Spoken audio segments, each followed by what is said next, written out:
دل بڑا رکھیں، حوصلہ بڑا رکھیں. کسی کو مصیبت میں دیکھے تو میرے نبی کی سنت ہے آگے ہاتھ بڑھا کے اس کو ہاتھ دے کر اس کو مصیبت سے نکالنے کی کوشش کریں.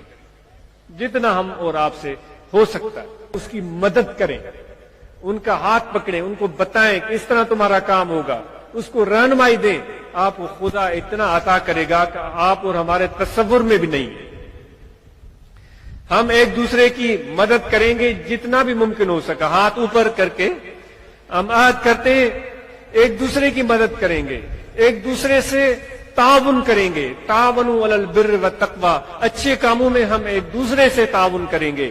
اور انشاءاللہ اس طرح یہ ہم مل جل کر ہاتھ ہاتھ میں ملا کر انشاءاللہ ہاتھ ہاتھ میں ملا کر آگے بڑھیں گے. اور ہمارے درمیان جو مشترکہ چیز ہے وہ طریقہ ہے، طریقہ اہل نقش بندی ہے جس نے ہمیں جوڑ کے رکھا ہوا. ہماری مرشد کی ذات ہے، اس نے ہمیں جوڑ کے رکھا ہوا.